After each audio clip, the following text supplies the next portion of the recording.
একটা ভ্যালুয়েশন যখন করা হয় কোম্পানি, মানে কি ফ্যাক্টর থাকে যেটা কিন্তু একটা ভ্যালুয়েশনের উপরে ইম্প্যাক্ট ফেলে? ডেফিনেটলি তার বিজনেস মডেলটা ইজ ভেরি ইম্পর্টেন্ট। তো কোম্পানি ফর্মেশনটা কখন যে বুঝো যে আমার আসলে এখন কোম্পানি ফর্মেশনটা দরকার? ওরা যখন দেখলো যে বিজনেসটা আগাচ্ছে, কারণ ওদের একজন পার্টনারের উপর তার নামে কাগজপত্র করে যখন আগাচ্ছিল, তো যখন বিজনেসটা বড় হচ্ছিল তখন ফাইন্যান্সিয়াল ব্যাপারগুলো কিন্তু আরও ট্রান্সপারেন্ট হওয়া দরকার ছিল।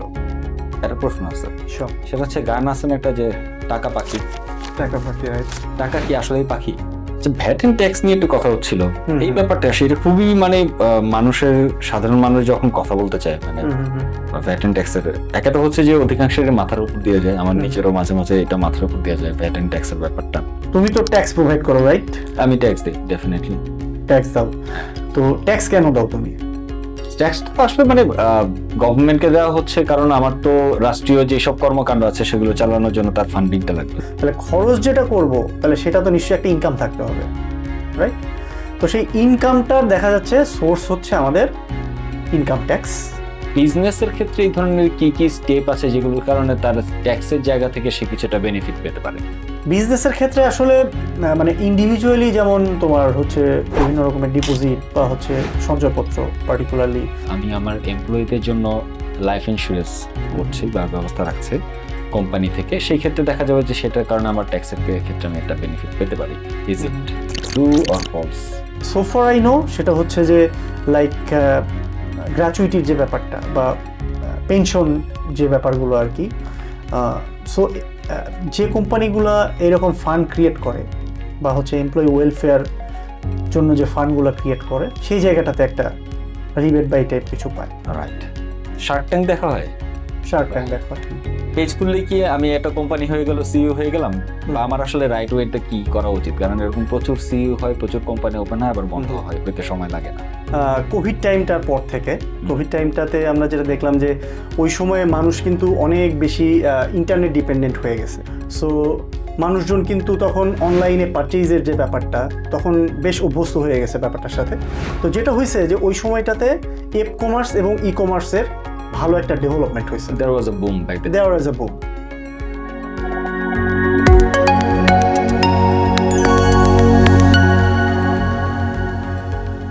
হ্যালো এভরিওয়ান, ওয়েলকাম টু বিস্টক। দেখেন আমরা কথা বলি স্টার্টআপ, এন্টারপ্রেনারশিপ, সেলফ ডেভেলপমেন্ট এবং বিজনেসের ম্যানি আদার থিংস নিয়ে।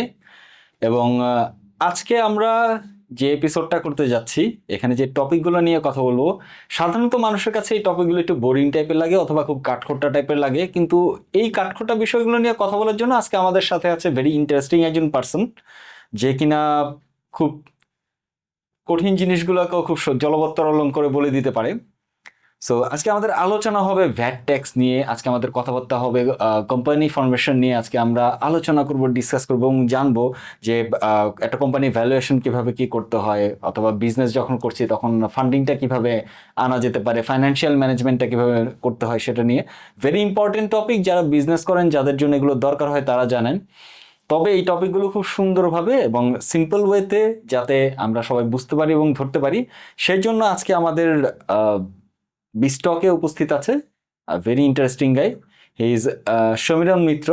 একটু জানতে চাই, আচ্ছা কোম্পানি ফর্মেশন না হলো বা একটা বিজনেস এন্টিটি ফর্মেশন হলো, একটা জিনিস খুব কমন দেখা যায়, সেটা হচ্ছে যে বিজনেস শুরু হয়, ভালো মতো চলে, তাদের ফোকাস থাকে কাস্টমার স্যাটিসফ্যাকশনের দিকে, গুড কোয়ালিটি ডেলিভারির দিকে, weather it is product or service. 2-3 বছর না যেতে হচ্ছে সেটা শাটডাউন হয়ে যায়, এবং এইটার সাথে অবভিয়াসলি দেখা গেছে যে তাদের বিজনেসও ভালো চলছে, বাট লিকটা কোথায় থাকে এইটা। এবং দেখা যায় এইসব বিজনেস যারা করে তাদের হয়তো টেকনিক্যাল নলেজটা বেশি থাকে, হয় প্রোডাক্ট ডেভেলপমেন্টের দিকে অথবা যে সার্ভিসটা প্রোভাইড করছে সেটার দিকে। একটা বড় গ্যাপ থাকে হচ্ছে ফাইন্যান্সিয়াল ম্যানেজমেন্টের দিকে, তাই না? এবং দেখা যায় যে স্টার্টআপ গুলো যেগুলো অফ হয়ে যায়, তাদের একটা বড় রিজন হচ্ছে যে তাদের প্রপার ফিনান্সিয়াল ম্যানেজমেন্টটা হয় না।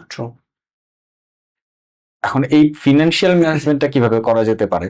টাকা যদি পাখি হয় সেটা কিভাবে ধরে রেখে প্রপার ইউটিলাইজ করা যায়, পাখি আরো বাড়ানো যায়, সেইটার রিলেটেড কিছু যদি একটু ইনসাইট দেওয়া যায়। ওকে, থ্যাঙ্কস সেতু, ওয়ান্স এগেইন। সো এইটা আরেকটা খুবই ইম্পর্টেন্ট বিষয় যে financial management and proper documentation. যে সে ফর এক্সাম্পল একটা বিজনেস আগাচ্ছে, এখন দেখা যায় যে বেশিরভাগ ক্ষেত্রেই বিজনেস ওনাররা বা যে কোম্পানিটা ফর্ম করছে যারা, তারা সব কিছুই বুঝতেছে, টেকনিক্যাল নলেজ আছে তাদের, তাদের বিজনেস নলেজ আছে, বাট প্রপার যে ডকুমেন্টেশন লাইক বিজনেসের যে ট্রানজ্যাকশনগুলো হইতেছে সেইখানে প্রপার যে ক্যালকুলেশনগুলো রাখা, ডকুমেন্টসগুলো রাখা, লাইক দিনে কতগুলো অর্ডার আসতেছে, তারপর সেটার এগেনস্টে ডেলিভারিটা কি, সেগুলোর কাগজপত্রগুলো ঠিকঠাক মতো রাখা, সেগুলোতে যে ভ্যাট ট্যাক্সের যে বিষয়গুলো আছে সেগুলো তারা মাথায় রাখতেছে কিনা, যে সে ফর এক্সাম্পল তার ট্যাক্স ম্যানেজমেন্টটা ঠিক আছে কিনা সেই জিনিসটাকে দেখা। তারপরে হচ্ছে কেউ যদি কোনো কিছু সেল করে তার ইনভয়েস জেনারেশন থেকে শুরু করে টাকাটা আসা পর্যন্ত, তো বেশিরভাগ ক্ষেত্রেই দেখা যায় যে রেভিনিউটা তারা মানে বিজনেস প্রোডাক্ট বা সার্ভিস সেল করে যে টাকাটা সেটা তো হচ্ছে রেভিনিউ, রাইট? রেভিনিউটা তারা কখন কনসিডার করছে, ঠিক আছে? এবং দেখা গেল যে তারা একটা প্রোডাক্ট ডেলিভারি করার পরেই অ্যাজ পার রুলস তারা রেভিনিউটা রিকগনাইজ করলো যে হ্যাঁ আমার বুকস অফ অ্যাকাউন্টসে আমার হচ্ছে সে ফর এক্সাম্পল আমি 100 টাকার আজকে সেল করছি, বাট দ্য থিং ইজ এখান থেকে কিন্তু অনেক ক্রেডিট সেল থাকতে পারে, রাইট? বা হচ্ছে আমি যদি নর্মাল এপ কমার্স বা ই কমার্স বিজনেসের কথা যদি ওদের মডেলটা যদি চিন্তা করি, যে অনলাইনে অর্ডারটা তারা রিসিভ করতেছে তাদের মেসেঞ্জারে বা ইসের মাধ্যমে, ওয়েবসাইটে, দেন হচ্ছে কল সেন্টার থেকে সেটাকে ক্লোজ করা হচ্ছে, দেন হচ্ছে এটাকে কুরিয়ারে বুকিং করে দেওয়া হচ্ছে, তাই তো? ফুল জিনিসটা যদি আমরা সাইকেলটা দেখি তাহলে কুরিয়ারে বুকিং করার পরে কুরিয়ার কোম্পানি সেই প্রোডাক্টটা ডেজিগনেটেড ক্লায়েন্টের কাছে দিচ্ছে, কাস্টমারের কাছে দিচ্ছে, কাস্টমার থেকে টাকা নিচ্ছে, তারপর সেই কুরিয়ার কোম্পানি থেকে কিন্তু টাকাটা আবার পাচ্ছে হলো ক্লায়েন্ট, রাইট? সো অর্ডার থেকে শুরু করে টাকাটা পাওয়া পর্যন্ত একটা বেশ বড় একটা জার্নি আছে কিন্তু এটার মধ্যে। এখন দেখা গেল যে অনেক কোম্পানি তারা টাকাটা রিকগনাইজ করে বসে আছে যে এটাই আমার রেভিনিউ, এবং রেলিভেন্ট কস্টগুলো তো হচ্ছেই। তারা ধরে নিচ্ছে, বিজনেস এন্টিটি ধরে নিচ্ছে বা এন্টারপ্রেনার ধরে নিচ্ছে যেটা সেল করছে সেটাই তার ইনকাম, সে অনুযায়ী সে এক্সপেন্সগুলো করলো। কিন্তু মান্থ এন্ডে যে দেখা গেল যে বা একটা পিরিয়ড এন্ডে যে দেখা গেল তার কাছে আর কোনো টাকা নেই। ব্যাপারটা ছিল যে মানে প্রফিট ক্যালকুলেশনের জায়গা থেকে Exactly. পরবর্তীতে দেখলো যে প্রফিট তো ঠিকই মেক হচ্ছে, কিন্তু মানে আমাদের হিসাব অনুযায়ী, কিন্তু এখন দেখা গেল যে মূল ক্যাপিটালই কম হয়ে যাচ্ছে, মূল ক্যাপিটালি কম হয়ে যাচ্ছে বা তাদের হাতে প্রপার টাকা নেই। তার কারণ কি, বেশিরভাগ ক্ষেত্রে এই যে ভুলটা হয় যে প্রফিটটাকেই বেশিরভাগ বিজনেস মনে করতেছে তার নেট ইনকাম, মানে রেভিনিউটাকে। রেভিনিউ হচ্ছে প্রোডাক্ট সেল করার পরে যে টাকাটা পেলো, তারপর হচ্ছে রেলিভেন্ট যে এক্সপেন্সেস গুলো, তার অপারেশনে অনেক রকম এক্সপেন্সেস থাকে, তার অফিস রেন্ট আছে, তার ইউটিলিটি এক্সপেন্সেস আছে, তারপরে এমপ্লয়ীদের স্যালারি আছে, আদার ডেভেলপমেন্ট এক্সপেন্স থাকতে পারে, তারপরে হচ্ছে তোমার হচ্ছে মার্কেটিং এক্সপেন্স আছে এর মধ্যে। সো সব কিছু বিচার বিবেচনা করে ফাইনালি দেখলো যে expense is lower than revenue, তার মানে তার নেট প্রফিট, তাই তো? সে দেখতেছে নেট প্রফিট, কিন্তু ফাইনালি তার কাছে টাকা নেই। তার কারণটা কি? তার কারণটা হচ্ছে সে প্রপারলি ক্যাশ ফ্লোটা ম্যানেজ করতে পারে না, ঠিক আছে? মানে বিজনেসের তো প্রাণভূমর আসলে ক্যাশ, রাইট? ক্যাশ টাকা যেটা। সো এই ক্যাশ টাকার ম্যানেজমেন্টটা মিসম্যাচ হওয়ার কারণে ফাইনালি তার হাতে টাকা থাকতেছে না, যার জন্য বেশিরভাগ ক্ষেত্রেই বিজনেসগুলো কিন্তু বন্ধ করে দিতে বাধ্য হচ্ছে। ক্যাশ ফ্লোটা কোথায় কোথায় আটকা পড়ে যায় সাধারণত? ক্যাশ ফ্লোটা আটকাতে পারে যে লাইক আমি হচ্ছে অর্ডার, সে এন্টারপ্রেনার রিসিভ করছে অর্ডার 100 টাকা, ঠিক আছে? সেগুলো আমি ধরলাম যে পার অর্ডারের প্রাইস হচ্ছে 10 টাকা করে, তার মানে হচ্ছে 1000 টাকা রেভিনিউ, রাইট? তো ফাইনালি দেখা গেল যে এইখানে তো আমি যেহেতু কুরিয়ারের মাধ্যমে, এন্টারপ্রেনার যেহেতু কুরিয়ারের মাধ্যমে প্রোডাক্টটা ডেলিভারি করতেছে, সেই দেখা গেল যে কুরিয়ার কস্ট ওইখানে একটা আছে, বাট ফাইনালি ডেড এন্ডে মানে হচ্ছে ক্লায়েন্ট এন্ডে প্রোডাক্টটা রিসিভ করলো না, ঠিক আছে? তাহলে প্রোডাক্টটা যদি রিসিভ না করে তাহলে তো সেই প্রোডাক্টটা রিটার্ন আসতেছে, রাইট? কিন্তু সে যদি ওইটাকে রেভিনিউ হিসেবে ধরে ফেলে যে আমার 1000 টাকা তো রেভিনিউ হওয়ার কথা ছিল, কিন্তু দেখা গেল যে 10টা প্রোডাক্ট রিটার্ন আসছে, তাহলে এই যে কুরিয়ার একবার গেল একবার আসলো, এই খরচটা যদি সে হিসাবে না ধরে, আবার প্রোডাক্ট ড্যামেজ হইতে পারে, প্রোডাক্ট ড্যামেজ হইতে পারে। এরকম কিছু বিষয় আছে। আবার ভেরিয়েবলস মাল্টিপল ভেরিয়েবলস ইনভলভ। আবার দেখা গেল যে টাকাটা আসছে কিন্তু কুরিয়ারে আটকা পড়ে আছে, ঠিক আছে। সো তার কাছে যখন ক্যাশ থাকা দরকার সেই মুহূর্তে তার কাছে ক্যাশটা নাই, ঠিক আছে। সো এই ক্যাশের জন্য অনেক সময় সে ফাইন্যান্সিয়াল ইনস্টিটিউশন বা বন্ধু বান্ধব আত্মীয় পরিজন ফ্যামিলি মেম্বার্স কারো কাছ থেকে হয়তো ক্যাশ টাকা নিচ্ছে, যে ভাই আমার এই টাকাটা এই জায়গায় স্টাক হয়ে আছে, তুমি আমাকে কিছু টাকা দাও, আমি প্রোডাক্ট কিনবো, প্রোডাক্ট কিনে আমি আবার এটা বিজনেসটাকে সচল করব। তার মানে কি ওয়ার্কিং ক্যাপিটাল, তার কাছে ওয়ার্কটাকে ফ্লো করানোর জন্য তার কাছে প্রপার ক্যাপিটাল নাই, কারণ টাকাটা আর এক জায়গায় স্টাক হয়ে আছে, ঠিক আছে। তো যেটা হয় যে হয়তো সে ইনফর্মাল সোর্সেস থেকে লাইক পরিবার বন্ধু বান্ধব থেকে সে ইনফর্মালি নিতে পারে, কিন্তু যখন একটা ফাইন্যান্সিয়াল ইনস্টিটিউশনের কাছে সে যাবে তখন কিন্তু তাকে ওই ক্যাশ ফ্লোর এই গ্যাপটা দেখাইতে হবে বা বুঝাইতে হবে। আচ্ছা, তো এই জায়গাটাতে যদি প্রপারলি ফোকাস না করা হয় বা ওরকম যদি প্রফেশনাল টিম না থাকে অ্যাকাউন্টস হ্যান্ডেল করার জন্য, তাহলে কিন্তু আসলে ক্যাশ ফ্লোর গ্যাপটা কত সেটা বেশিরভাগ স্টার্ট আপ এন্টারপ্রেনাররা বুঝতে পারে না। বা অনেক ক্ষেত্রে যেটা হয় যে ওই যে আমরা কোম্পানি স্ট্রাকচারে যেটা দেখতেছিলাম যে সোল প্রোপ্রাইটারশিপ বা কোম্পানি বা পার্টনারশিপ, তো যেটা হচ্ছে যে পার্টনারশিপের ক্ষেত্রে বা কোম্পানির ক্ষেত্রে এই অ্যাকাউন্টসে যদি ট্রান্সপারেন্সি না থাকে, ঠিক আছে, পার্টনারদের মধ্যে যদি ট্রাস্টের জায়গাটা না থাকে, তাহলে কিন্তু দেখা যাচ্ছে যে লাইক আমি যে উদাহরণটা দিলাম যে 5 জন উদ্যোক্তা শুরু করছিল যাদেরকে আমি কনসালটেন্সি করেছি, তো ওইখানে ওই যে এন্টারপ্রেনারকে নিয়ে তারা সোল প্রোপ্রাইটারশিপ করছিল, তো সে যদি টাকাটা সরায় ফেলতো, রাইট, তখন কিন্তু বোঝার উপায় ছিল না। তো সেই জায়গাটাতে কিন্তু আমি তাদেরকে অ্যাকাউন্টিং এর যে সাপোর্টগুলো সেইগুলো দিছিলাম, ঠিক আছে। একটা প্রফেশনালকে আমি ওখানে রাখতে বলছিলাম, যে হচ্ছে যে ক্যাশের ইনফ্লো কি হচ্ছে, আউটফ্লো কি হচ্ছে, এবং রেভিনিউ কি হচ্ছে, এক্সপেন্সেস কি হচ্ছে, অ্যাসেট অ্যাকুইজিশন কি হচ্ছে, সব কিছু তারা যাতে প্রপারলি মনিটর করতে পারে, প্রপারলি বুক কিপিং এ রাখতে পারে, বুক অফ অ্যাকাউন্টসে তুলতে পারে, ঠিক আছে। সো ফাইনালি যে দেখা গেল যে ওদের কিন্তু প্রফিট অ্যান্ড লস স্টেটমেন্ট, যেটা যে ফাইনালি রেভিনিউর চেয়ে তার এক্সপেন্স বেশি হচ্ছে কিনা, কম হচ্ছে কিনা, তার ক্যাশ ইনফ্লোর চেয়ে আউটফ্লো বেশি হয়ে যাচ্ছে কিনা, তার অ্যাসেট অ্যাকুইজিশনটা যখন দরকার না তখন করে ফেলতেছে কিনা, এরকম নানান রকম ডিসিশনগুলো কিন্তু নিয়ে ফেলতে পারতেছে। এবং এই জায়গাটাতে কিন্তু বেশিরভাগ স্টার্ট আপ বা এসএমই বিজনেস এবং অনেক বড় বড় বিজনেসও কিন্তু ফেইল করে। অনেক সময় দেখা যায় যে মানে ঠিক আছে, একটা ফান্ডিং পেলো বা তাদের বেশ ভালো একটা ক্যাশ ইনফ্লো আছে, এখন তারা নতুন করে যখন এক্সপানশনে যায় তখন কিন্তু একটা বিপদে পড়ে। একে তো ম্যানেজমেন্ট রিলেটেড একটা চ্যালেঞ্জ হয় এক্সপানশনে গেলে, ফিনান্সিয়াল চ্যালেঞ্জটা থাকে যে আসলে রাইট এক্সপেন্ডিচারটা কোথায় হবে এক্সপানশনের জায়গায়, সেটা কি মার্কেটিং এর জায়গায় বেশি হবে নাকি প্রকিউরমেন্টে হবে, নাকি ম্যান পাওয়ার মানে ম্যান পাওয়ার অ্যাকুইজিশনে সেটা বেশি হবে। তো এই ব্যালেন্সটা আসলে যখন মানে কেউ করবে, মানে কিভাবে মাথায় রেখে ব্যাপারটা ব্যালেন্স করতে পারে আর কি? Okay, that's a good question. Definitely বেশিরভাগ ক্ষেত্রে এন্টারপ্রেনারদের মধ্যে বিজনেস সাইকেলের ওভারঅল কনসেপ্টটা থাকে না, যে সে আসলে শুরুটা করতেছে কোথা থেকে, শেষটা কোথায়, আর মাঝখানে প্রসেসগুলো কি, লিঙ্কগুলো কোথায় কোথায়, ঠিক আছে। ট্রায়াল এন্ড এররের মধ্যে দিয়ে যেতে যেতে শিখে, মানে ট্রায়াল এন্ড এররের মধ্যে দিয়ে যেতে যেতে সে আসলে জিনিসগুলো বুঝতে পারে।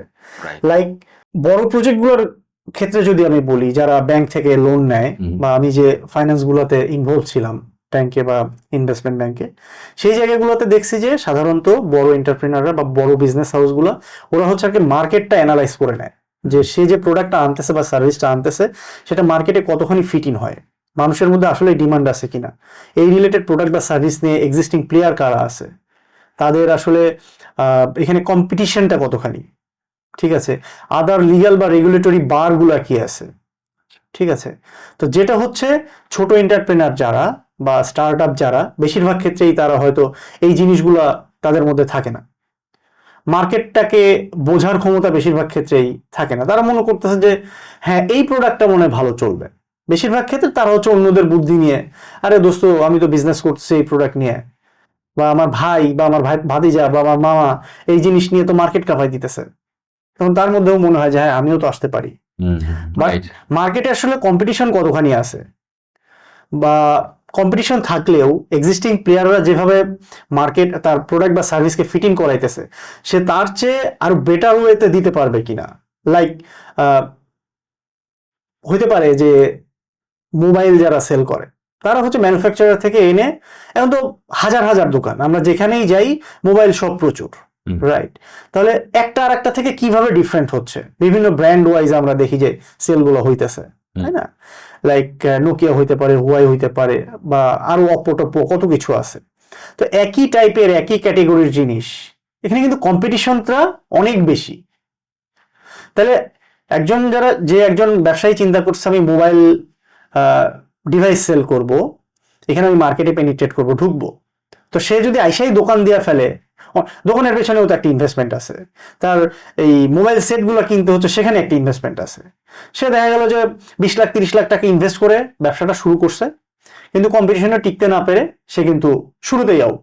তার মানে মার্কেটটা সম্পর্কে তার কিন্তু অ্যানালাইসিসটা প্রপারলি নাই, আর মার্কেটটা অ্যানালাইসিস করা নাই জন্য সে কিন্তু প্রোডাক্টের প্রাইসিংটাও ঠিকঠাক মতো করতে পারে নাই। বা এইখানে মোবাইল যারা বায়ার আছে, মোবাইলের যারা ক্রেতা, তাদের আসলে পেইন পয়েন্টগুলো কি সেগুলো কিন্তু সে আইডেন্টিফাই করতে পারে নাই। আইডেন্টিফাই করতে না পারার কারণে সে কিন্তু প্রপারলি ডেলিভারটা করতে পারতেছে না। এটা গেল একটা ড্রব্যাক। আর একটা ড্রব্যাক যেটা আছে সেটা হচ্ছে যে মানে কাস্টমারদের পেইন পয়েন্ট বুঝতে না পারা। আর সেকেন্ড ইস্যু হচ্ছে যে ক্যাপিটালের জায়গাটা। ব্যবসা করবে 20 লাখ 30 লাখ টাকা, তার কাছে হয়তো 10 লাখ টাকা আছে, আর 20 লাখ টাকা লোন করে এনে সে চলে আসছে ব্যবসার মধ্যে, ঠিক আছে? তারপরে সে আর কোনো কিছু সেল করতে পারতেছে না। সেল যখন করতে পারবে না, তার তো মানি জেনারেট হইতেছে না, রেভিনিউ জেনারেট হইতেছে না। ওদিকে যাদের কাছ থেকে টাকা নিচ্ছে তারা চাপ দিতেছে, আবার তার যে 10 লাখ টাকা সে ইনভেস্ট করছে সেই টাকাটা একটা অপরচুনিটি কস্ট আছে, সে তো অন্য একটা কিছুতে খাটাইতে পারতো, সে একটা ল্যান্ড কিনতে পারতো, তাই না? বা কোনো একটা অ্যাসেট কিনতে পারতো, কোনো একটা হাউজিং প্রপার্টি কিনতে পারতো, যেখান থেকে তার রেগুলার একটা রেভিনিউ জেনারেশন হইতো। ব্যাংকে রাখলেও সেটার একটা ইন্টারেস্ট পাইতো। সে কিন্তু মানে দুই দিকের প্রেসার খেয়ে তখন কিন্তু আর আগাইতে পারতেছে না, রাইট? মানে এই জিনিসগুলো বিকজ অফ হচ্ছে তার মার্কেট সম্পর্কে অ্যানালাইসিসের অভাব। আর থার্ড পয়েন্ট হচ্ছে মার্কেটিং, যে অ্যাপ্রোচে আসলে যাওয়া উচিত, বা হচ্ছে মানুষের পেইন পয়েন্টগুলো সে কিভাবে সার্ভ করবে, সেই জিনিসটা তার কোন কন্টেন্টের মাধ্যমে কিভাবে কমিউনিকেশন করবে, কোন চ্যানেলে, লাইক অফলাইন হইতে পারে, অনলাইন হইতে পারে, রাইট? ফেসবুক হইতে পারে, ইউটিউব হইতে পারে, গুগল হইতে পারে, লিঙ্কডইন হইতে পারে, depending on his product and service. তো সে দেখা গেল যে, এবং আমরা দেখি যে বেশিরভাগ ক্ষেত্রেই ব্যবসা করে মানুষ যে আমার তো ভাই সেল হয়ে যাবে, আমি তো এত ইউনিট করে সেল করব, কিন্তু সেই সেল করার পেছনে মার্কেটিং এর যে ইফোর্ট বা মার্কেটিং এর জায়গায় যে বাজেটটা রাখা, সেখানে কিন্তু প্রচুর স্কারসিটি আছে। বেশ কিছু এসএমই উদ্যোক্তাদেরকে আমি কনসালটেন্সি করছিলাম এক সময়, বা কমার্স বেস কিছু ক্লায়েন্টকে যারা অনলাইনে বিজনেস করে, মানে ফেসবুক বেসড, তাদেরকে আমি কনসালটেন্সি করছিলাম। এবং ওইখানে কিন্তু এই একটা গ্যাপ আমি দেখতে পাইছি যে তারা হুটহাট মনে করছে যে সে যে প্রোডাক্ট বা সার্ভিসটা আনছে that is the best in the market, বা সে যেভাবে সেল করবে দ্যাট ইজ দ্য বেস্ট। সে আগেই একদম সেলসের টার্গেট মার্কেট করে অস্থির যে আমার তো মাসে এতগুলো করে সেল হবে, আমি এত টাকা আর্ন করবো।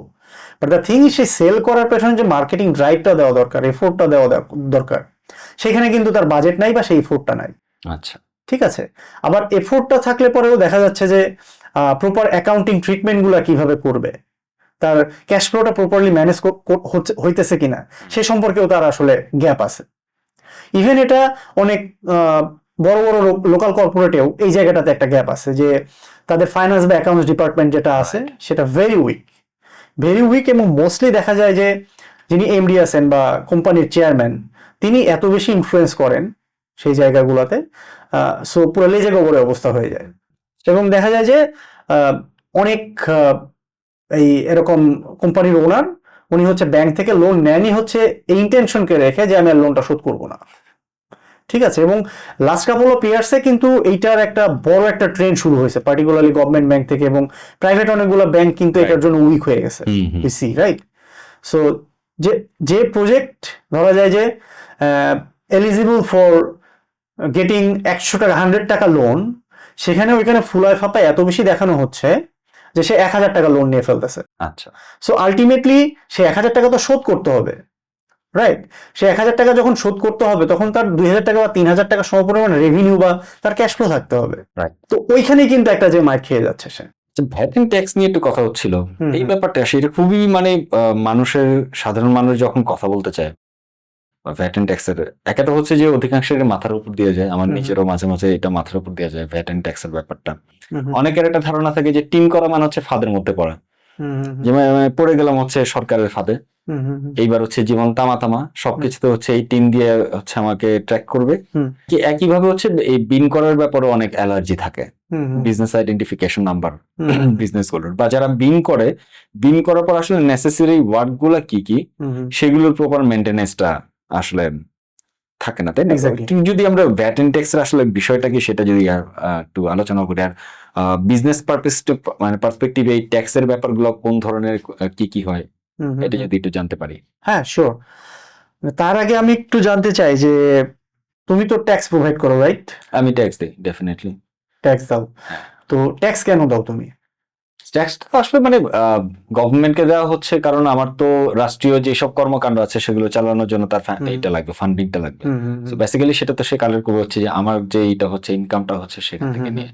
সো এটার জন্য আর কি করা। এবং দেখা যায় যে প্রথম যখন জব করলাম শুরুতে, সেইখানে হচ্ছে তারা বাধ্যতামূলক ভাবে আমার ওইখানেই টিম খোলা। স্টুডেন্ট লাইফে তো কখনো টিম খোলা হয় না, ট্যাক্স আইডেন্টিফিকেশন নাম্বার কখনো ছিল না। টিউশন করছে নিজের মতো পকেট মানি খরচ করা বা এটা। তো দেখা গেল যে টিউশন করে যে টাকা কামাইতাম তার চাইতে কম টাকা কামাচ্ছি শুরুতে জবে যেয়ে, কিন্তু জবে যেয়ে এখানে হচ্ছে আমাকে টিম খোলাতে মানে খুলতে হচ্ছে, এবং সেটা অনুযায়ী সে হয়তো ওরাই পে করে দিচ্ছে অথবা আমাকে পে করতে হচ্ছে, এই হচ্ছে ব্যাপারটা। রাইট, মানে তুমি খুব রাইটলি বলছো যে আমরা যদি একটা কান্ট্রিকে একটা যদি বিজনেস এন্টিটির মতো চিন্তা করি, বা আমি একটা অ্যাজ আ পার্সন আমি যদি চিন্তা করি, যে সে ফর এক্সাম্পল তোমার বা আমার, মানে আমাদের তো যদি পার্সোনাল এক্সপেন্সে চিন্তা করি, right? So personal expense meet করার জন্য তো আমাদের একটা ইনকাম থাকতে হবে, রাইট? ইনকাম হইতে পারে যে আমি আমার জব হইতে পারে, আমার বিজনেস হইতে পারে, কনসালটেন্সি হইতে পারে, ঠিক আছে? সে ফর এক্সাম্পল আমার পার্সোনাল এক্সপেন্স আছে প্রতি মাসে 50,000 টাকা, সে ফর এক্সাম্পল। এখন তার মানে কি আমার এই 50,000, অ্যাটলিস্ট 50,000 টাকা সমপরিমাণ আমার ইনকাম থাকতে হবে। এই সমপরিমাণ ইনকাম যদি আমার না থাকে তাহলে আমাকে কি করতে হবে? আর 5 জনের কাছে হাত পাততে হবে যে ভাই আমার একটু ধার দেনা, আমি কয়দিন পরে দিয়ে দিতেছি, তাই তো?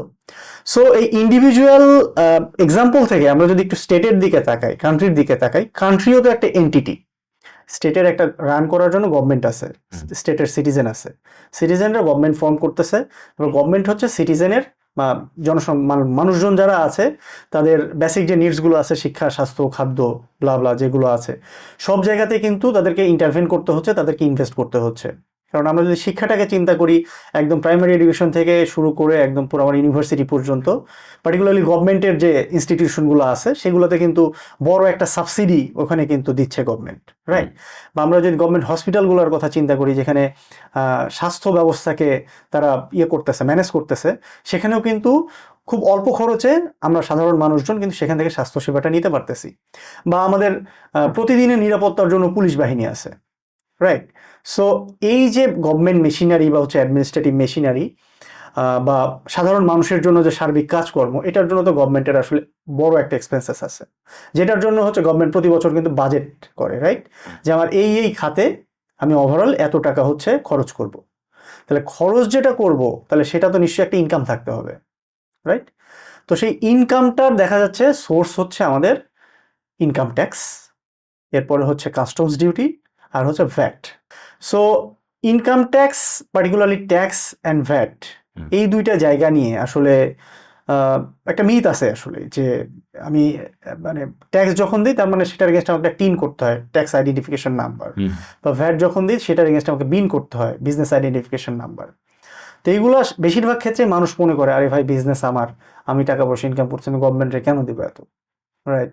বা যে লগুলো আছে বা যে লোকগুলা এই লগুলো ইমপ্লিমেন্টেশনের সাথে জড়িত, লাইক এনবিআর বা হচ্ছে আদার বডিজ যারা আছে, এদের নিয়ে একটা মিথ আছে যে এরা আসলে পুরো জিনিসটাকে কমপ্লেক্স করে ফেলছে, এবং আসলে এনভায়রনমেন্টে এরকম যে পুরো বিজনেস ইন্ডাস্ট্রিটাই হচ্ছে সাফার করতেছে। হ্যাঁ, এটা হয়তো to some extent true, but মানে অ্যাজ ইন্ডিভিজুয়াল বা অ্যাজ বিজনেস এন্টিটি আমরা যদি গভর্নমেন্টকে যদি প্রপারলি ট্যাক্স, ভ্যাট, ডিউটি এগুলো যদি না দিই, তাহলে আলটিমেটলি কি হচ্ছে? সে ফর এক্সাম্পল 100 কোটি টাকার একটা বাজেট সরকার 1 বছরের জন্য ঠিক করলো। এখন দেখা গেল যে গভর্নমেন্ট এই যে ইনকাম, যেটা ইনকাম ট্যাক্স ভ্যাট ডিউটি থেকে গভর্নমেন্ট ইনকাম করতেছে মাত্র হচ্ছে 50 কোটি টাকা। তাহলে বাকি 50 কোটি টাকার সোর্সিং কি হবে? বাকি 50 কোটি টাকার জন্য কিন্তু তখন গভর্নমেন্টকে লোন নিতে হইতেছে। ঠিক আছে, গভর্নমেন্ট লোকাল ব্যাংক থেকে লোন নেয়, বাংলাদেশ ব্যাংক থেকে লোন নেয়, গভর্নমেন্ট হচ্ছে ফরেন এন্টিটি থেকে লোন নেয়, ফরেন যেসব ডেভেলপমেন্ট এজেন্সিজ আছে তাদের থেকে লোন নেয়। তো আসলে ট্যাক্স অ্যান্ড ভ্যাটটা, ইনকাম ট্যাক্স যেমন পার্সোনাল হবে, বিজনেস এন্টিটির জন্য হবে। ঠিক আছে, পার্সোনাল ইনকাম ট্যাক্স আসলে বছরে একজন ইন্ডিভিজুয়ালের যদি 3.5 লাখ টাকার নিচে যদি ইনকাম হয় তার জন্য ট্যাক্স হচ্ছে 0। এরপরে বিভিন্ন স্ল্যাব আছে। ঠিক আছে, সো হায়েস্ট হচ্ছে 25%। সেই স্ল্যাব ওয়াইজ যদি যাওয়া হয় তাহলে 25% পর্যন্ত ট্যাক্সটা হয়, কি বলে, ইম্পোজ করা হয়। ওকে, আর বিজনেস যে হাউসগুলো আছে, কর্পোরেট যেগুলো আছে, সেগুলোর জন্য নর্মালি হচ্ছে 32.5%, যেগুলো প্রাইভেট লিমিটেড কোম্পানি, ওকে। আর আমরা পার্টনারশিপ আর সোল প্রপ্রিয়েটরশিপ কি মনে আছে যে ওইখানে কিন্তু ট্যাক্সটা যে প্রপ্রিয়েটর বা হচ্ছে পার্টনার যারা, তাদের নামে কিন্তু ট্যাক্সটা হবে। আচ্ছা, আর কোম্পানির ট্যাক্সটা হচ্ছে, কোম্পানি তো আলাদা entity, private limited company, right? ওদের জন্য ট্যাক্সটা হচ্ছে 32.5%।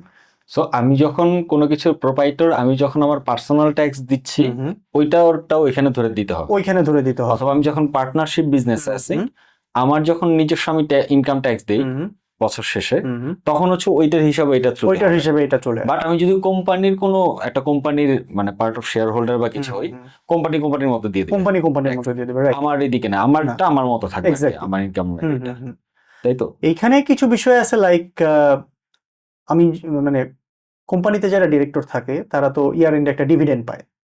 ঠিক আছে, সো সেই ডিভিডেন্ড ইনকামের উপর আবার একটা ট্যাক্স আছে। ঠিক আছে, বাট এই কোম্পানি যদি সে ফর এক্সাম্পল অনেক টাকা নেট প্রফিট হয় তার, তাহলে সেটার উপর যে ট্যাক্সের লায়াবিলিটিটা, সেটা কিন্তু ডিরেক্টরদের উপর আসে না। আচ্ছা, এটাও হচ্ছে কোম্পানি ফরম্যাটে যাওয়ার একটা সুবিধা। ঠিক আছে, এখানে লায়াবিলিটি যেটা, সেটা হচ্ছে লিমিটেড বাই শেয়ার, মানে যার যতটুকু শেয়ার, কোম্পানির লায়াবিলিটি তার ঠিক ততটুকু। আচ্ছা, that's why it's called limited liability company, LLC, হ্যাঁ, আচ্ছা, লিমিটেড লায়াবিলিটি কোম্পানি। ওকে, এবং লিমিটেড লায়াবিলিটি কোম্পানি আসলে দুই ধরনের, প্রাইভেট লিমিটেড কোম্পানি আর হচ্ছে পাবলিক লিমিটেড কোম্পানি। আচ্ছা, প্রাইভেট লিমিটেড কোম্পানি হচ্ছে নির্দিষ্ট সংখ্যক ইন্ডিভিজুয়াল হচ্ছে ওটা শেয়ার হোল্ডার বা ডিরেক্টর হিসেবে থাকে। আর পাবলিকে যখন যায় তখন হচ্ছে সেই ইন্ডিভিজুয়াল যে এন্টারপ্রেনার আছে, তারা হচ্ছে সে 100% যে শেয়ার, সেখানে 70% তাদের হাতে রেখে 30% পাবলিকলি ট্রেড করে দেয়। ঠিক আছে, সেখানে হচ্ছে সিকিউরিটিজ অ্যান্ড এক্সচেঞ্জ কমিশনের ইনভলভমেন্টটা চলে আসে। সেটাতে আমরা পরে আসবো, যে কোম্পানি ভ্যালুয়েশনের যে ব্যাপারটা আছে সেখানে আমরা আসবো। তো আমরা বলছিলাম হচ্ছে ট্যাক্স ভ্যাট ডিউটি নিয়ে, রাইট? ট্যাক্স ডেফিনেটলি ওই যে আমার টিনের এগেনস্টে আসলে করতে হবে। আমি যখন টিনটা করতে পারবো, ট্যাক্স আইডেন্টিফিকেশন নাম্বার, সেটার এগেনস্টে আমি প্রতি বছর সাধারণত এক বছরের জুলাই থেকে পরের বছরের জুন পর্যন্ত, ফাইন্যান্সিয়াল ইয়ার যেটা, সেই বছরের শেষে আমার হচ্ছে সাধারণত গভর্নমেন্ট সময় দেয় অক্টোবর পর্যন্ত, বা মাঝে মাঝে সেটা এক্সটেন্ড করে ডিসেম্বর পর্যন্ত সময়টা নিয়ে যায়। এই সময়ের মধ্যে যার পার্সোনাল ট্যাক্স অ্যাসেসমেন্ট করে সেটা হচ্ছে এনবিআর এ জমা করতে হয়। ঠিক আছে, আবার কোম্পানিগুলো সেরকম, কোম্পানিগুলো তাদের যা ইনকাম আছে, তাদের যে প্রফিট আছে, সেটার বেসিসে ট্যাক্স ক্যালকুলেট করে অ্যাসেসমেন্ট করে সেটা হচ্ছে সাবমিট করে। ওকে, তো এইখানেই বিষয় যেটা হচ্ছে যে যখন একটা কোম্পানির অপারেশন হয় তখন তো সেটার মধ্যে অনেকগুলো বিষয় চলে আসে, রাইট? অনেকগুলো বিষয় চলে আসে, এবং এইখানে গভর্নমেন্টের যেটা একটা কনসার্ন, যে তুমি জানো যে আমাদের যেহেতু ওভারঅল কান্ট্রির ইকোনমিক সিচুয়েশন একটু টার্মোয়েল সিচুয়েশনের মধ্যে দিয়ে যাইতেছি আমরা, আমাদের ওভারঅল রিজার্ভ কমে গেছে, আমাদের ব্যাংকগুলোতে তারল্য সংকট দেখা দিছে। এই সব কারণে গভর্নমেন্ট কিন্তু ব্যাংক থেকে লোনটা কম নিতে পারতেছে। আবার রিজার্ভ কমে যাওয়ার কারণে আমার ইম্পোর্ট এক্সপোর্ট বাধাগ্রস্ত হইতেছে। ঠিক আছে, আমি যদি এক্সপোর্ট ওরিয়েন্টেড কোম্পানি লাইক গার্মেন্টসের কথা চিন্তা করি, তারও তো আসলে র মেটেরিয়ালসগুলো ইম্পোর্ট করেই আনতে হচ্ছে। আবার যারা নর্মাল ট্রেডিং যারা বিজনেস করে, তাদের তো ইম্পোর্ট, একদম কমপ্লিটলি ইম্পোর্ট ডিপেন্ডেন্ট। তারা চায়না থেকে বা বিভিন্ন দেশ থেকে বিভিন্ন জিনিস তারা এনে এই দেশে সেল করে, তাই তো? তো যখন ইম্পোর্ট করে তখন সেই ইম্পোর্টের উপর একটা ডিউটি ধরে গভর্নমেন্ট। তো ইম্পোর্টটা এখন ফরেন রিজার্ভ কমে যাওয়ার কারণে ইম্পোর্টটা তো কমে গেছে, ফল করছে, যার জন্য ডিউটি ইনকামটা কিন্তু কমে গেছে গভর্নমেন্টের সাবস্টেন্সিয়ালি। সো গভর্নমেন্ট কিন্তু এখন চাইতেছে যত বেশি সম্ভব, এই যে তুমি হয়তো জানো যে বাংলাদেশে ইন্ডিভিজুয়াল এবং কর্পোরেট মিলিয়ে যে নাম্বার অফ টিন আছে, সেটার কিন্তু 15-20% লোকজন কিন্তু ট্যাক্স দেয়। সো টিনের যে পরিমাণ টিন যে পরিমাণ টিন আছে, অনেকে তো রেজিস্ট্রেশনই করে নাই টিন হ্যাঁ। রেজিস্ট্রেশন, মানে তারা তো এমনিতেও দিচ্ছে না, হ্যাঁ, তারা তো এমনিতেও ট্র্যাকের মধ্যেই না, তারা তো ট্র্যাকের মধ্যে যারা ট্র্যাকের মধ্যে আছে তাদের মধ্যে মানে 50%। Exactly, my goodness. মানে 80%, অ্যারাউন্ড 80% তারা হচ্ছে ট্যাক্স দেয় না। ওকে। ওকে, সো এই যে হিউজ একটা ভ্যাকাম, তাহলে এখন গভর্নমেন্ট কি করবে? এই বা গভর্নমেন্টের যে মেশিনারি আছে, অ্যাডমিনিস্ট্রেটিভ মেকানিজম, যে এনবিআর কি করবে? এখন তার ডিউটি ইনকাম কমে গেছে, তার যদি ট্যাক্স ইনকামও না থাকে, তখন কি করবে? ভ্যাট এবং ট্যাক্স যত বেশি মানে মোচড়ায় আনা যায়, দ্যাট ইজ ওয়াই মানে অনেক লোকজন দৌড়ের উপর আছে আর কি, সহজ বাংলায় যদি বলি আর কি। ঠিক আছে, সো যেটা হচ্ছে যে আমরা যদি রেগুলারলি আসলে ট্যাক্স এবং ভ্যাটটা যদি প্রোভাইড করি, তাহলে কিন্তু গভর্নমেন্টের জন্য অনেক ডেভেলপমেন্ট ওয়ার্ক করা সহজ হয়। মানে লাইক আমরা যে রিসেন্ট যে ডেভেলপমেন্ট ওয়ার্ক দেখছি আর কি, সেগুলো কিন্তু বেশিরভাগই হচ্ছে ফরেন লোন ডিপেন্ডেন্ট।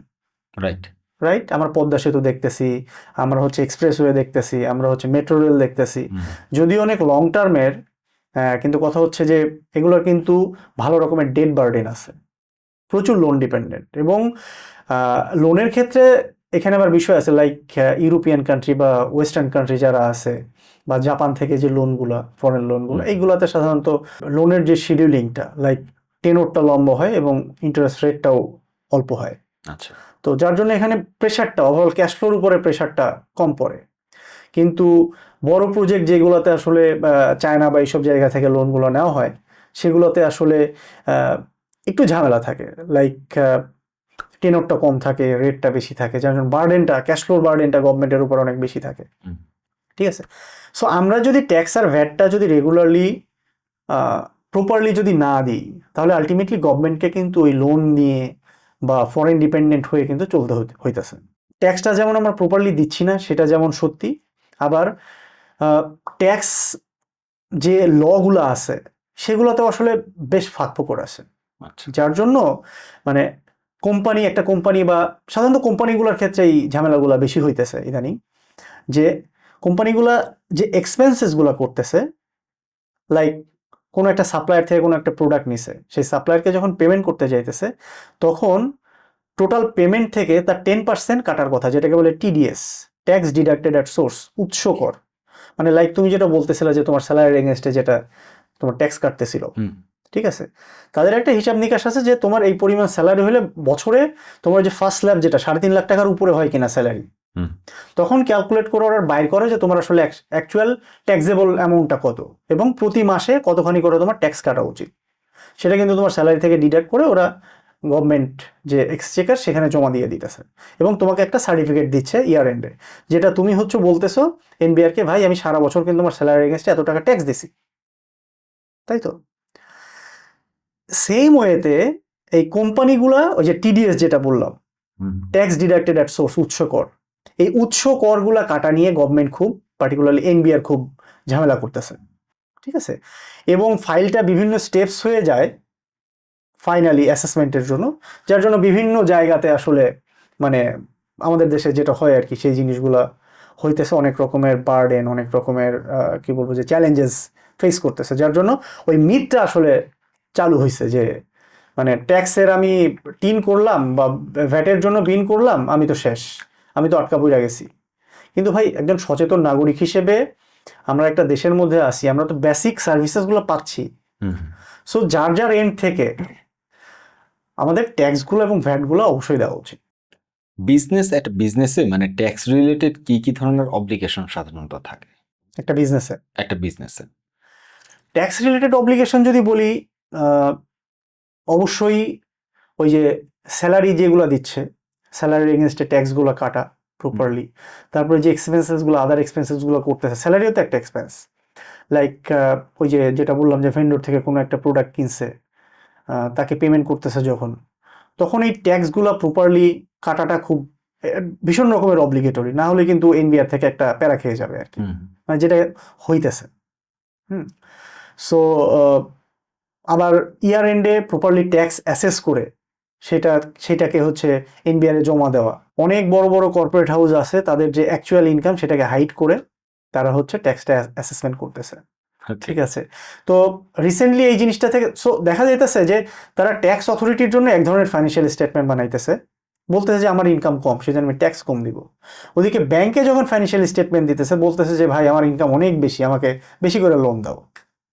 ঠিক আছে, এই অ্যানোমালিসটা দূর করার জন্য একটা কমন একটা ফরম্যাট আসলে এনবিআর বাংলাদেশ ব্যাংক এরা মিলায় করছে আর কি।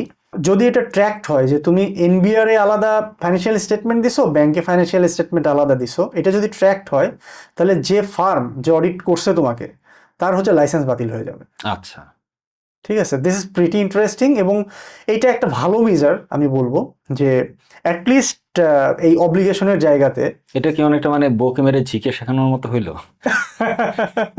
অনেকটাই আসলে। মানে ফার্ম যে হচ্ছে ধরা খাবে, হ্যাঁ কিন্তু হ্যাঁ কাজটা তো করাই নিচ্ছে হচ্ছে হ্যাঁ, যারা আসলে বিজনেস এন্টিটি তারা। রাইট। সো অ্যাকাউন্টিং এ আসলে যে জিনিসটা আছে যে প্রচুর উইন্ডো ড্রেসিং এর সুযোগ আছে। যেটা হয়তো এক লাইনের এক্সপেন্স, যেখানে হয়তো হিউজ ট্যাক্স আছে, ওইটাকে আর একটা উইন্ডোতে ঢুকাইলো যেখানে আসলে ট্যাক্সটা কম। ঠিক আছে, সো এরকম অনেকগুলো ব্যাপার স্যাপার আছে যেটা অডিট ফার্মগুলো বা হচ্ছে যারা একটা ফাইন্যান্স অ্যাকাউন্টস ডিপার্টমেন্ট তারা এই জিনিসগুলো মেকানাইজ করতে পারে। আচ্ছা, এছাড়া ধরো যে তোমার হয়তো সে প্রপারলি তার ফাইন্যান্সিয়াল স্টেটমেন্টটা করছে, প্রপারলি ট্যাক্স অ্যাসেসমেন্ট করছে, এনবিআর কে দিছে। এনবিআর এ যাওয়ার পর ওরা কিন্তু তখন আবার অ্যাসেসমেন্ট করবে, তারা বলবে যে না তোমার কিন্তু ঠিক হয় নাই, তোমার এই ধারা আছে যেগুলোতে কিন্তু তোমার আরো বেশি ট্যাক্স আসবে। এই জন্য প্রত্যেকটা কর্পোরেট হাউস, যারা ভালো কর্পোরেট হাউস যাদের মধ্যে বলা হয় যে কর্পোরেট গভর্নেন্স আছে, তারা কিন্তু সিএ প্রফেশনালদের রাখে, দোজ হু হ্যাভ মানে কি বলবো যে acute knowledge, professional attitude and knowledge, যে একটা জিনিসকে কিভাবে বানাইলে পরে অ্যাকসেপ্টেবল হবে সব জায়গাতে, ব্যাংকের কাছেও এনবিআর এর কাছেও, এবং যারা হচ্ছে এনবিআর কে কনভিন্স করতে পারে যে না আমার ওইটাই রাইট। আচ্ছা, ঠিক আছে, সো লাইক আমরা যদি সামিট গ্রুপের কথা বলি, সেখানে কিন্তু অনেক বড় বড় সিএ প্রফেশনাল আছে, বড় একটা গ্রুপ আছে সেখানে। তারা কিন্তু সিঙ্গাপুরে বসেও তাদের বিজনেসটাকে সুন্দর মতো চালাইতেছে বিকজ অফ দিস পিপুল। তারা জানে how to run a business. So accounting এবং প্রপার ডকুমেন্টেশন, এই দুইটা জিনিস আসলে ভেরি ইম্পর্টেন্ট, খুবই ভাইটাল। আর ট্যাক্স ভ্যাটটা এটা যেহেতু অব্লিগেশন, কারণ তুমি একটা জায়গায় বিজনেস করতেছো, একটা দেশে বিজনেস করতেছো, সো তুমি যেটা ইনকাম করছো তুমি গভর্নমেন্টকে দিবা না, তাই না? কারণ গভর্নমেন্ট আর টাকা পাবে কোথায়? তোমার এই যে ট্যাক্স দিতেছো সেটা দিয়েই তো সেই এক্সপেন্সগুলা মিট করতেছে। So that is why tax and ভ্যাটটা ভেরি ইম্পর্টেন্ট, এবং এটা আসলে সকল সিটিজেনেরই আরও বেশি অ্যাওয়ার হওয়া উচিত, আরও বেশি, এবং এটার জন্য তাদের অ্যাকাউন্টিং নলেজটা জরুরি আসলে। তাদের যদি নিজেদের না থাকে, তাদের বিজনেস এন্টিটিতেও এরকম অ্যাকাউন্টিং নলেজের লোকজন রাখা উচিত। ঠিক আছে, those who can properly calculate the whole things, financial statement, তারপরে ট্যাক্স ভ্যাটের মেকানিজমগুলো, এবং ফাইনালি হচ্ছে এনবিআর কে সেটা কনভিন্স করা। মানে থাকে না যে কি এই ধরনের, আমি যেমন আমার ইনকাম ট্যাক্স যখন আমি দেই, আমি কিন্তু কিছু কিছু ক্ষেত্রে রিবেট পাই, তাই না? ইট কলস রিবেট, তাই তো? যেটা হচ্ছে যে যেমন দেখা গেল যে আমি হয়তো কোনো একটা সঞ্চয়পত্র খুলেছিলাম ওই ফাইন্যান্সিয়াল ইয়ারে, অথবা আমার কোনো ডিপোজিট আছে, এফডিআর আছে, এগুলো থাকার কারণে মানে আমি আবার রিইনভেস্ট করার কারণে আমার টাকাটা আইডল না ফালাই রাখে, এইটার কারণে আমি দেখা যাচ্ছে ইনকাম ট্যাক্সের রিবেট পাচ্ছি। যার কারণে আমরা যে লয়ারকে দিয়ে ইনকাম ট্যাক্সের কাজগুলো করাই, তারা বলে যে আপনি কোথায় কোথায় এরকম আর কি ইনভেস্ট করেছেন রিসেন্টলি, সেগুলোর ডকুমেন্টস গুলো দেন, তাহলে will get benefited from this. বিজনেসের ক্ষেত্রে এই ধরনের কি কি স্টেপ আছে যেগুলোর কারণে তার ট্যাক্সের জায়গা থেকে সে কিছুটা বেনিফিট পেতে পারে? স্মল, লার্জ অর মিডিয়াম, আমরা ওভারঅল যদি এটা একটু আলোচনা করি। বিজনেসের ক্ষেত্রে আসলে মানে ইন্ডিভিজুয়ালি যেমন তোমার হচ্ছে বিভিন্ন রকমের ডিপোজিট বা হচ্ছে সঞ্চয়পত্র, পার্টিকুলারলি বিজনেসেরও সঞ্চয়পত্র খোলা যায় না? আচ্ছা, বিজনেস সঞ্চয়পত্র করতে পারবো না, এটা হচ্ছে ইন্ডিভিজুয়াল নামেই করতে হবে। সঞ্চয়পত্র বা হচ্ছে লাইফ ইন্স্যুরেন্স, মানে এই জায়গাগুলোতে গভর্নমেন্ট একটু প্রণোদনা দেয়। কি জন্য দেয়? যে সঞ্চয়পত্র যেটা কেনা হচ্ছে সেটা কিন্তু গভর্নমেন্টের instrument for taking loan from the citizens. ঠিক আছে, সঞ্চয়পত্রের মাধ্যমে গভর্নমেন্ট কিন্তু সাধারণ জনগণ থেকে টাকাটা তোলে, তাই তো? লাইক তুমি যদি ব্যাংকে টাকা ডিপোজিট রাখো, ব্যাংকের তো ওটা লায়াবিলিটি হবে, কারণ তোমাকে পে করতে হবে। আর ব্যাংক যখন হচ্ছে লোন দেয় সেটা কিন্তু তার অ্যাসেট হয়ে যায়। ঠিক সেরকমভাবে গভর্নমেন্ট হচ্ছে সঞ্চয়পত্র নামক ইনস্ট্রুমেন্টের মাধ্যমে সে হচ্ছে সাধারণ মানুষের কাছ থেকে টাকা তুলতেছে, টাকাটা নিচ্ছে। সো এটা তো গভর্নমেন্টের কি বলবো যে one of the debt instruments. সে যে বাজেট করছিল 100 কোটি টাকা, আর ওইখানে দেখলো ইনকাম 50 কোটি টাকা, সে কি করলো, সঞ্চয়পত্র দিয়ে আর 20 কোটি টাকা তুললো, তাহলে এটা তার লোন। তো গভর্নমেন্ট দেখলো যে মানুষজন তো আমাকে আমার সঞ্চয়পত্র নিতেছে, এটা এনকারেজ করি, তখন হচ্ছে সে ট্যাক্সে ওই জিনিসটা রিবেট দেয়। আচ্ছা, ঠিক আছে। আর বিজনেস এন্টিটিগুলোর ক্ষেত্রে ডেফিনেটলি ওদের কিছু প্র্যাকটিসেস, পার্টিকুলারলি আমি বলবো যে ফাইন্যান্স অ্যান্ড অ্যাকাউন্টস ডিপার্টমেন্টের বড় একটা রোল আছে এই জায়গাটাতে। ঠিক এই আছে। ধরনের কমন প্র্যাকটিস আছে যেগুলোর কারণে মানে এটা হচ্ছে, যেমন আমি একটা জানি যে এমন যদি হয় যে আমি আমার এমপ্লয়ীদের জন্য লাইফ ইন্স্যুরেন্স করছি বা ব্যবস্থা রাখছে কোম্পানি থেকে, সেই ক্ষেত্রে দেখা যাবে যে সেটার কারণে আমার ট্যাক্সের ক্ষেত্রে আমি একটা বেনিফিট পেতে পারি। Is it true or false? Or না, কোম্পানির থেকে যদি হেলথ বেনিফিট বা হেলথ ইন্স্যুরেন্স দেওয়া হয় তাহলে ওই জায়গাটাতে মানে সোফার আই নো, মানে আসলে ট্যাক্সের এই জায়গাটাতে আমার ডিরেক্ট কাজ করার আসলে সুযোগটা কম হয়েছে এখানে। হয়তো একদম যারা সিএ প্রফেশনাল তারা আরো বেটার ইনসাইট দিতে পারবে। আচ্ছা, বাট সোফার আই নো সেটা হচ্ছে যে লাইক গ্র্যাচুইটির যে ব্যাপারটা বা পেনশন যে ব্যাপারগুলো আর কি। সো যে কোম্পানিগুলো এরকম ফান্ড ক্রিয়েট করে বা হচ্ছে এমপ্লয়ি ওয়েলফেয়ার জন্য যে ফান্ডগুলো ক্রিয়েট করে সেই জায়গাটাতে একটা রিবেট বাই টাইপ কিছু পায়। রাইট। এই জন্য যে ধরনের কোম্পানিগুলোতে গ্র্যাচুইটি বা প্রভিডেন্ট ফান্ড থাকে সাধারণত Provident. তাদেরকে ফিনান্সিয়ালি বেশ স্টেবল কোম্পানি হিসেবে ধরা হয় আর কি। Exactly right. Financially stable company বা মানে সেই সব কোম্পানিগুলোই প্রভিডেন্ট ফান্ড বা গ্র্যাচুইটি দেয় যারা আসলে ফাইন্যান্সিয়াল গ্রাউন্ডটা যাদের স্ট্রং। রাইট। একটা কোম্পানি তো চাইলেই তার সমস্ত এমপ্লয়ের জন্য প্রভিডেন্ট ফান্ড বা গ্র্যাচুইটি কিন্তু দিতে পারবে না। তার যখন ভালো রকমের ইনকাম লেভেল থাকবে বা সে যখন অনেক ভালো ভালো প্রফেশনালকে হায়ার করতে পারবে তখন তো তাদের জন্য বেটার বেনিফিট তাকে অফার করতে হবে। ঠিক আছে। সো সেটার জন্য কিন্তু তার ভালো একটা ফাইন্যান্স ব্যাকগ্রাউন্ড বা অ্যাকাউন্টস ব্যাকগ্রাউন্ড তার কিন্তু থাকতে হবে, যে ভালো রকমের প্রফিট জেনারেশন হইতেছে, ভালো রকমের ক্যাশ ফ্লো হইতেছে। সো সেই কোম্পানিগুলো কিন্তু অনেক স্টেবল হয় এবং বাইরের ফাইন্যান্সিয়ার বা ইনভেস্টরদের কাছেও তারা কিন্তু বলবো যে মোর অ্যাকসেপ্টেন্স পায় আর কি। Fine, great discussion on VAT tax. Shark tank দেখা হয়? শার্ক ট্যাঙ্ক দেখা হয়। কাদেরটা ভালো লাগে? শার্ক ট্যাঙ্ক রিসেন্ট সময় বাংলাদেশে শুরু হয়েছে। হ্যাঁ, রিসেন্ট সময় বাংলাদেশেও শুরু হয়েছে। শুরুটা হয়েছে এটা হচ্ছে সবচেয়ে বড় ব্যাপার, কারণ আমাদের দেশে আসলে স্টার্ট আপগুলোর ক্ষেত্রে যেটা হয়, স্টার্ট আপের কনসেপ্টটা তো হচ্ছে যে যখন টেক বেসড একটা সলিউশন, একটা ডিফারেন্ট একটা সলিউশন, কোনো একটা প্রবলেমের সলিউশন যখন টেক বেসড হয় তখন সেটাকে আমরা হয়তো স্টার্ট আপ হিসেবে বলি। বাংলাদেশে অলরেডি এসএমই একটা কনসেপ্ট আছে, বাট স্টার্ট আপের কনসেপ্টটা যখন চলে আসে বেশিরভাগ ক্ষেত্রে আসলে বাংলাদেশে যে ফাইন্যান্সিয়ার বা লেন্ডার যারা আছে, ব্যাংকগুলো বা এনবিএফআইগুলো, বেশিরভাগ ক্ষেত্রেই তারা টেক জিনিসটা এখনো ওয়েল অ্যাওয়ার না বা আন্ডারস্ট্যান্ডিংয়ে অতখানি এখনো আসে নাই। খুবই স্মার্ট বা প্রথম সারির যেগুলো ব্যাংক আছে তারা টু সাম এক্সটেন্ট কিছু ফাইন্যান্সিং স্কিম তারা ওপেন করছে ফর দ্য স্টার্ট আপস। বাট স্টার্ট আপগুলো যদি তাদের বিজনেসকে এক্সপান্ড করতে চায় বেশিরভাগ ক্ষেত্রেই যেটা হয় যে তাদের বিজনেসের প্রসপেক্টটা দেখিয়ে তাদেরকে ইকুইটি ফান্ড নিতে হয়, যেটা হচ্ছে আমরা শার্ক ট্যাঙ্ক বা হচ্ছে বাংলাদেশে রিসেন্টলি যেটা শুরু হয়েছে, যে ফাহিম মাসরুর ভাই আছেন বা আরো কিছু মানুষজন আছেন এটার সাথে, যারা হচ্ছে ইকুইটি ইনভেস্টর হিসেবে কাজ করে। তার কারণ কি, ব্যাংকগুলো তাদেরকে লোন দিতে চাইতেছে না বা ব্যাংকগুলো টেক জিনিসটা বুঝতেছে না। আর ব্যাংকের ক্ষেত্রে আরেকটা জিনিস যেটা যে সাধারণত এরা কোন একটা অ্যাসেটের এগেইনস্টে লোনটা দেয়, কোলাটেরাল। বাট আমাদের দেশের তো স্টার্ট আপ গুলোর তো কোলাটেরাল ওরকম ভাবে নাই আর থাকে না। গ্যারেজ কালচার থেকে শুরু হয়। গ্যারেজ কালচার থেকে আমি বাংলাদেশের যে আছে মানে শার্ক ট্যাঙ্ক যেটা আছে বেশ কয়েকটাই দেখলাম। অনেকেই দেখা যাচ্ছে যে তারা যখন বলছে ওই যে আমাদের অফিস আছে কোথায়, বাড্ডায়, আচ্ছা কয়েকজন এসে বলে যে না আমরা ওইখানে থাকি, ওইটাই আমাদের অফিস আর কি, মানে 3 বন্ধু মিলে ওইখানে থাকে, এটাই তাদের অফিস।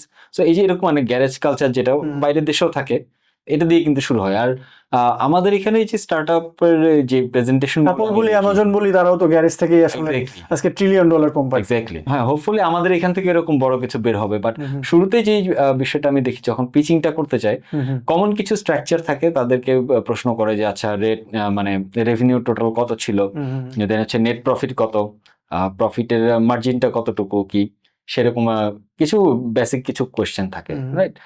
তবে এই জায়গাটা তো, এই বেসিক কোয়েশ্চেনের জায়গাটাতেই দেখি যে অনেকে যারা পিচিং করতে যাচ্ছে তাদের আসলে স্ট্রং সেই এটা নাই, মানে ইনসাইটটা নাই, বা যখন ফার্দার একটু ডিগ ডাউন করতে যায় দেখা যায় যে তারা একটু ব্ল্যাঙ্ক হয়ে যায়।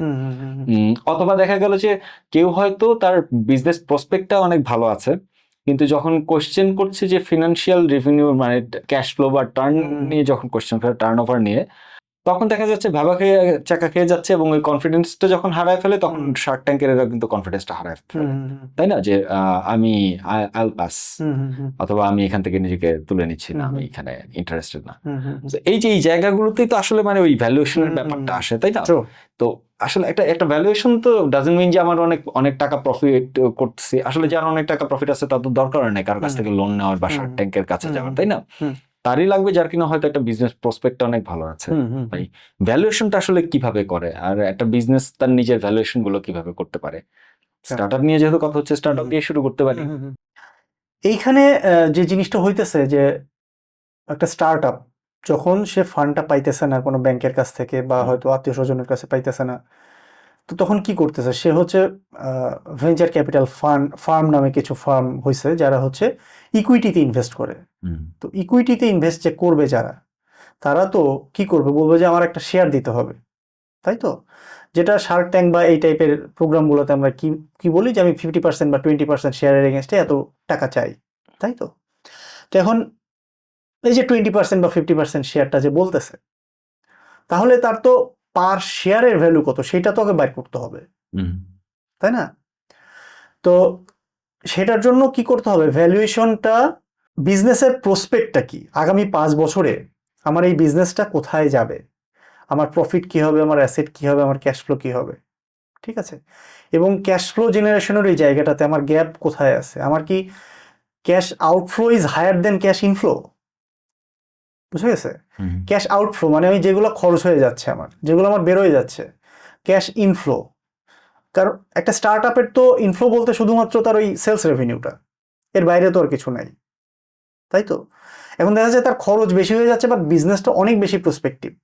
সো আমরা যেটা দেখতেছিলাম যে একটা স্টার্ট আপ কনসেপ্ট, ঠিক আছে, সেটা হয়তো কনসেপ্ট হিসেবে অনেক ভালো, বা হচ্ছে যারা এন্টারপ্রেনার আছে এর সাথে তারা হয়তো টেকনিক্যাল নলেজ অনেক ভালো, বিজনেস নলেজও হয়তো ভালো, কিন্তু কথা হচ্ছে যে তাদের সেই বিজনেস কনসেপ্টটাকে অ্যাকাউন্টসের ভাষায় তারা এক্সপ্রেস করতে পারতেছে কিনা, যে তার এই বিজনেস থেকে আসলে কত রেভিনিউ হবে, কি কি এক্সপেন্সেস হবে, তার কি কি অ্যাসেট তাকে সেখানে ডিপ্লয় করতে হবে ফর জেনারেটিং দ্য রেভিনিউ, তার ক্যাশ ফ্লো আসলে কি হবে, ইনফ্লো কি হবে, আউটফ্লো কি হবে।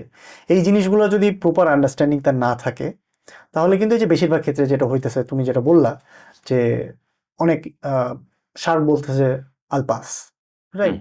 সো এইখানে বিজনেস কনসেপ্টটাকে যত সুন্দরভাবে তুলে ধরতে হবে, পাশাপাশি সেই জিনিসগুলো আসলে সংখ্যাতেও তুলে ধরতে হবে।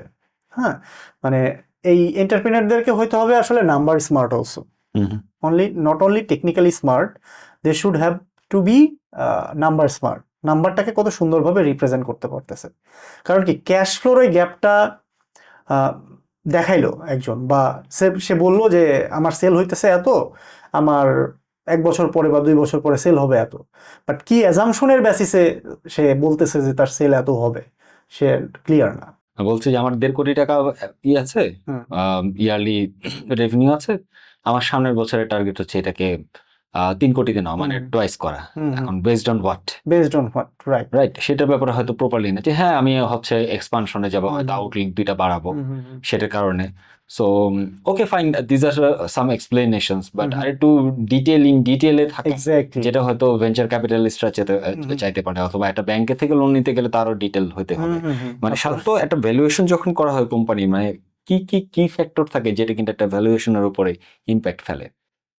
It's a good question. যে ডেফিনেটলি তার বিজনেস মডেলটা ইজ ভেরি ইম্পর্টেন্ট, ঠিক আছে, যে বিজনেস মডেলটা অ্যাজ ইন হচ্ছে যে তার প্রসপেক্টটা কি, যে সে কিসের বেসিসে চিন্তা করতেছে যে তার আগামী বছরে এত হবে, তারপরের বছরে এত হবে, তারপরের বছরে এত হবে।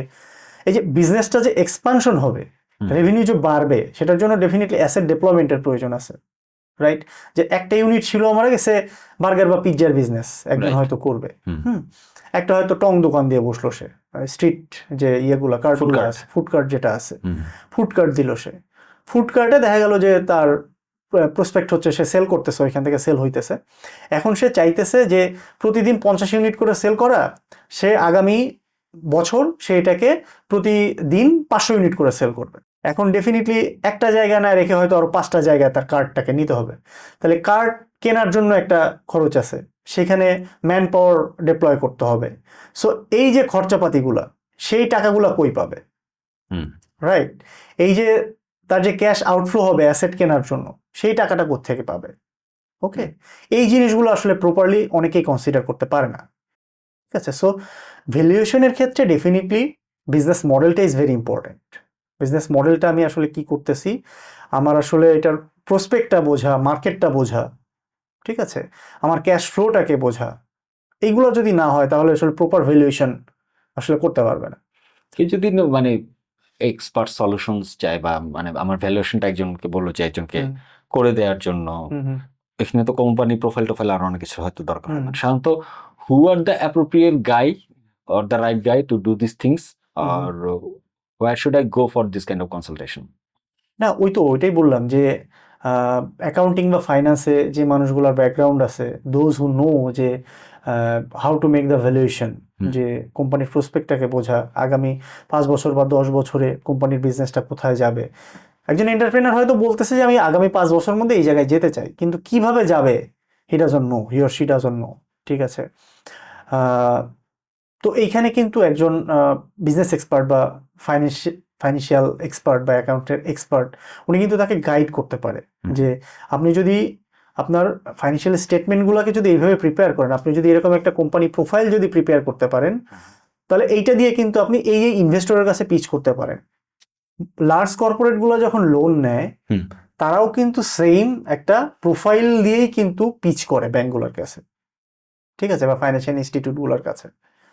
সো সেই পিচিংটা তৈরি করতে পারাটা খুব ইম্পর্টেন্ট। এইখানে ডেফিনেটলি কনসালটেন্ট অনেকে আছে, অনেক ফার্ম আছে, তাদের কাছে আসলে যাওয়া উচিত, ঠিক আছে, যারা প্রপার একটা খুব মুচমুচে একটা আসলে এমন একটা জিনিস প্রিপেয়ার করে দিবে যেটা ওয়ান শটে ইনভেস্টরের পছন্দ হয়ে যাবে, যে হ্যাঁ এই জিনিসটা আসলে ওয়ার্ক করবে, ঠিক আছে। অনেক ক্ষেত্রে তো ইনভেস্টরের পছন্দ হয়ে যায়, কিন্তু কথা হচ্ছে যে তারা যখন যে কন্ডিশন গুলো রাখে সেটা অনেক সময় গলার কাটা হয়ে যায়, তাই না? মানে দেখা গেল যে আচ্ছা আমি তো নিতে পারবো, কিন্তু তারা যে পরিমাণ ইকুইটি চাচ্ছে অথবা রয়্যালটি চাচ্ছে বা যে সময়ের জন্য চাচ্ছে, সেটা হয়তো ভবিষ্যতে যে একটা গলার কাটা হয়ে দাঁড়ায়। Thank you so much today's episode, it was really good discussion, এবং হচ্ছে যে ইট ওয়াজ আ গ্রেট প্লেজার। হ্যাঁ, এবং আশা রাখি আমাদের যারা অডিয়েন্সরা আছে তারা এখান থেকে অনেক ভালো কিছু জানতে পেরেছেন, শিখতে পেরেছেন। যদি আপনাদের ফার্দার কোনো কিছু জানার থাকে আপনারা আমাদের কমেন্টে জানাতে পারেন, ডেফিনেটলি সেখানে আমরা চেষ্টা করব আপনাদেরকে ফার্দার এইসব ব্যাপারে আর একটু আপনাদেরকে জানানোর এবং হেল্প করার। অবশ্যই আমাদের চ্যানেলটাকে সাবস্ক্রাইব করবেন, এবং সামনে আমরা আরও এই ধরনের অনেক তথ্যপূর্ণ টপিক নিয়ে আলোচনা করব যেগুলো আপনাদের বিজনেসকে হেল্প করবে, আপনার নিজের সেলফ গ্রোথে হেল্প করবে। তো আজকে এই পর্যন্তই, দেখা হবে নেক্সট এপিসোডে। Thank you so much. Thank you.